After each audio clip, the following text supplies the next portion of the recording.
This is what a beautiful day in camp looks like. Sunny, about 65 degrees, and just a small little breeze.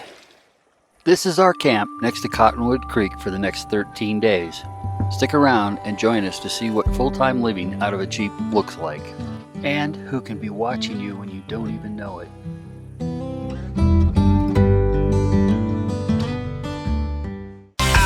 The open road, leaving the world behind, following that western skyline, you're gonna find Rubi-Dog is our guide through the dust and the sun. A new JeeperTales is always just begun. From the desert low to the mountain peak so high, living the adventure beneath an endless sky. These are the JeeperTales. These are the JeeperTales. Whoa! As the Dominguez-Escalante National Conservation Area deserts and canyonlands heated up, we moved to the higher elevations of the Uncompahgre National Forest. Good morning to have a coffee, and the view's not bad. Got Blaze thinking about going into the creek.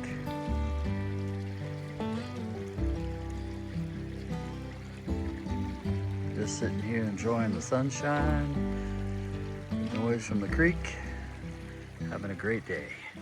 After a beautiful day, the weather changed and gave us a small shower. It's morning in the Uncompahgre National Forest at approximately 8,200 feet and time for a short hike. And leading the expedition, of course, are Blaze and Pipin. Blaze moves down the trail like she's reading an invisible map. Pipin, on the other hand, is still developing what he calls trail legs. A few months ago, every rock, root, and uneven patch of ground was a full committee meeting. He's getting better, more confident, more sure-footed, more willing to hop across the little rock outcroppings instead of filing a formal complaint. But when we come to water, every tiny tributary is something major to cross. Blaze crosses it like nothing. Pipin pauses, studies it, questions the physics, considers retirement, then eventually a little encouragement from Nancy gets him to try it.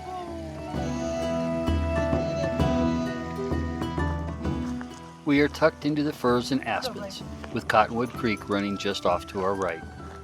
You can't see the creek from every angle, but you can feel it there. That cool strip of mountain air, that little bit of sound under the trees. Blaze has her nose working, ears checking the forest, occasionally looking or circling back to make sure the humans are still keeping up. Pipin navigates branches in his way and uses rocks to get a bit of a leg up on the trail. And that's one of the things we love about traveling this way. It's not always the big mountain passes, the dramatic overlooks, or the rough roads that make the story. Sometimes it's a small dog learning to trust his feet, a sunny morning, a quiet trail, aspens flickering in the breeze, and the four of us moving through the woods, one little crossing at a time, with the occasional butterfly crossing our path.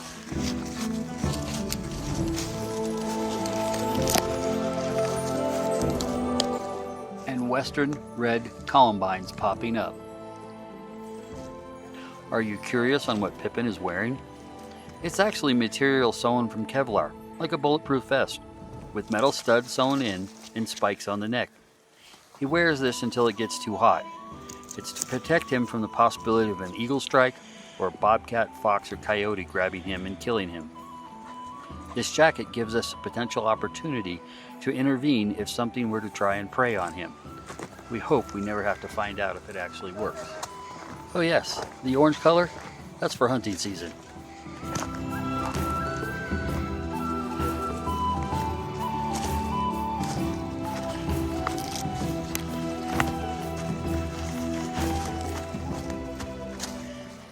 After the morning trail walk and reflecting on the last several months in the Sonoran Desert and the Colorado Canyonlands, it's nice to stand next to a creek and just soak in the sounds and the green surroundings of the forest.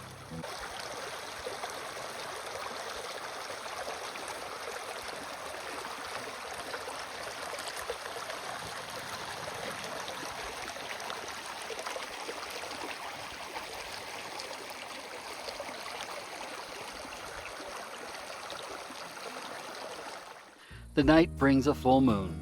As it begins to rise above the horizon, it illuminates the forest in a soft glow. Later in the night, the clouds cause it to glow eerily against the shadowy silhouettes of the forest trees. Day 6 came with an unexpected surprise. As I was climbing down the ladder from the rooftop tent at approximately 5:30 in the morning, I happened to look to my right, and 75 yards away, where you see the dirt area in the background, stood a black bear looking at me. Later, after the bear walked back into the woods, Blaze and I went to investigate. Trail here where this morning I woke up and got out of the rooftop tent and looked to my right. There's a bear there.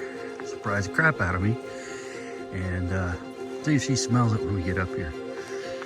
Unfortunately, I didn't have my camera with me. By the time I grabbed it, the bear was gone. Let's see if she sniffs it out. Yeah.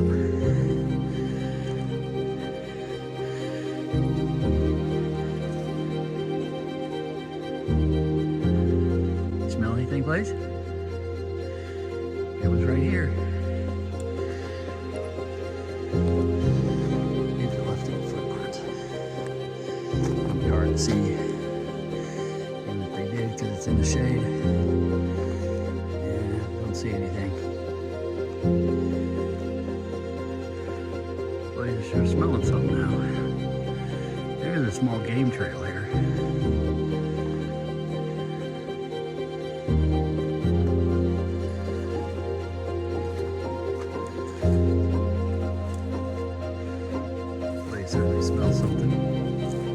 Over the next 6 days, either Nancy or I would see the bear 2 more times in the same location, but never at the same early morning time. And of course, we never had a camera handy to grab a picture or video. So we set out a trail cam on the rock that overlooks the cattle game trail, hoping the bear would walk by and trigger the camera. 2 days later, the bear was back to check on us.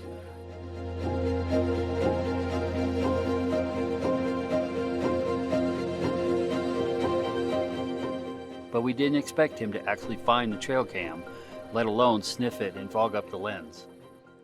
Meanwhile, back at camp, Blaze gave Pipin his daily head bath.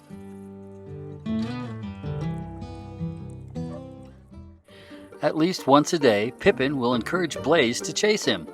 As a cattle dog, she takes these as a chance to herd him.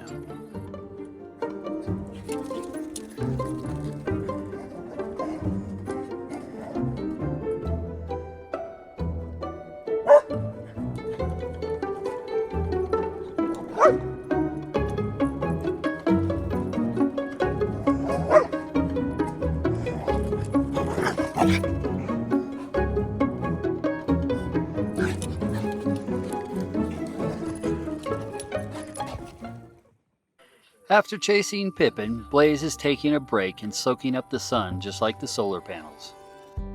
Now it's time to cool off in the creek after sunbathing. Even Pipin was trying to cool off while simultaneously trying not to get wet.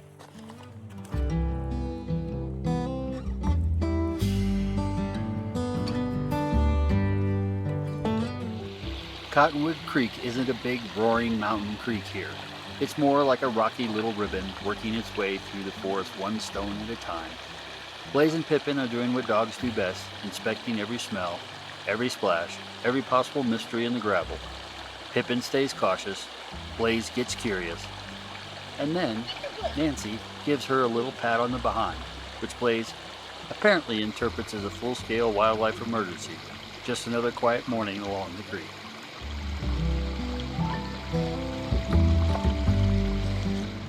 There it is, one tiny fish holding its place in the creek. Not much of a wildlife documentary, but out here, even the little sightings count. And look, 3 yellow and black swallowtail butterflies drift through the camp for a few seconds. No schedule, no hurry, just wings, sunlight, and a little forest magic. Today is laundry day in the forest. Hot water, 1 bin, and just enough modern convenience to keep our clothes clean and ready for the next adventure. Find any place you can to stick something to dry.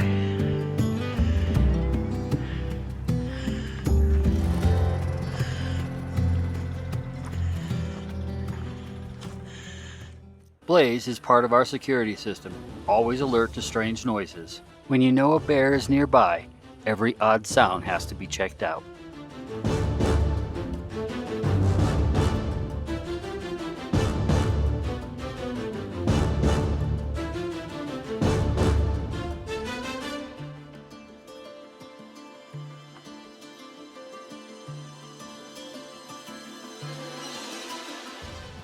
However, this time it was a false alarm. Okay, somebody's taken time to dig out the hillside, make steps, put in a handrail. How do we all feel about this? Is this something that should be left in place, taken out, not be done in the first place? There can be erosion problems, damage to hillside, disturb the plants. What do you think about this? Well, it's the evening before a big day. We're moving tomorrow. We've been in this site for, well, tomorrow will be 13 days. And it's been a great place. We've been hanging out here. We've already put the gazelle tent up.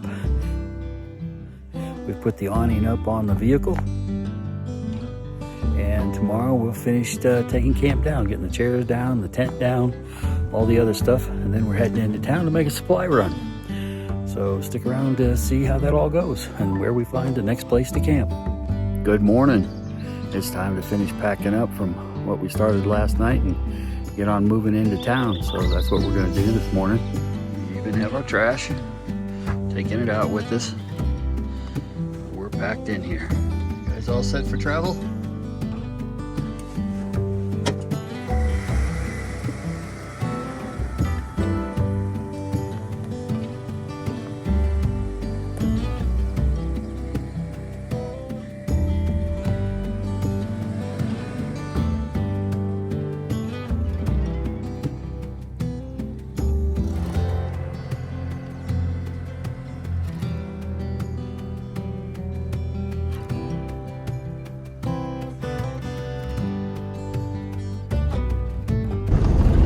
We are heading downhill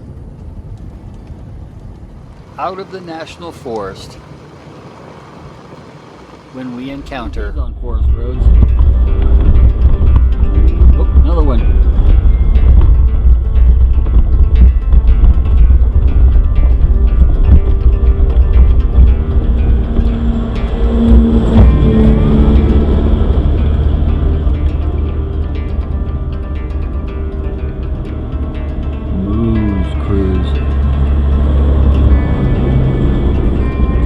The cattle up to the high country.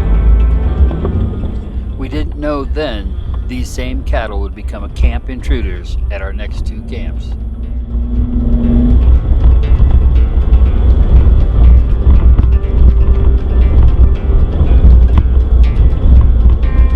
Quite the operation.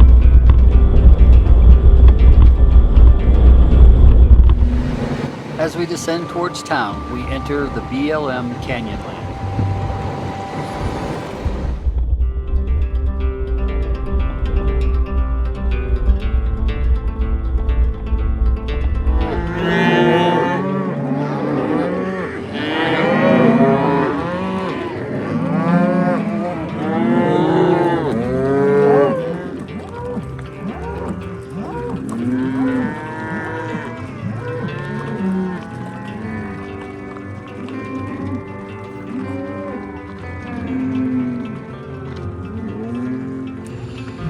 Well, sometimes when you get off the trail and you go to air up, other things happen. Like you get in the middle of a cattle drive.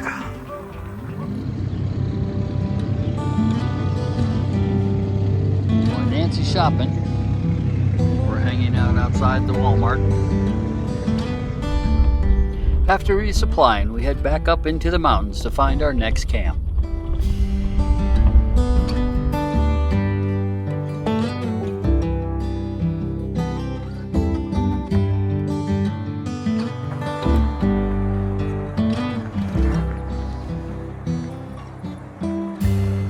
Arrived at our new campsite.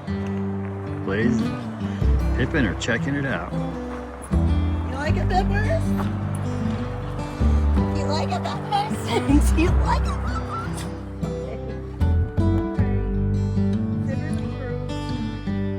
Yes, Pipin approved. And now it's time to unpack. When we first pulled into the Cottonwood Creek spot, it was just another patch of forest and a place out of the desert. A place to park the Jeep, a place to set up a tent, a place to figure out where the kitchen goes, where the dogs will sleep, and which trees make the best neighbors. But after 13 days beside Cottonwood Creek, the creek camp became more than a campsite. It became a front porch in aspens, a morning walking trail, a quiet place besides the water. We'd watch Blaze and Pipin explore the creek, rocks, roots, and every suspicious smell along the way. We saw swallowtail butterflies drift like tiny pieces of sunlight. We found a small fish holding its place in the creek. And then, of course, there was the bear. A reminder that out here, we are the visitors. The forest was already alive before we arrived, and it keeps moving after we leave. This is the strange thing about living this way. You can spend almost 2 weeks in one place, long enough for it to feel familiar, long enough to know the sound of the creek and the shape of the trees. And then one morning, you pack it all up, put it in the Jeep. The forest stays, the creek keeps running, and we move to our little next chapter. 13 days at Cottonwood Creek. Firs, aspen, wildlife, muddy paws, clean laundry, quiet mornings, and one bear who decided to check the place out for himself. Not a bad place to call home for a while. Now we wonder what this new camp will bring. That's another Jeepers Tales. Our tales continue.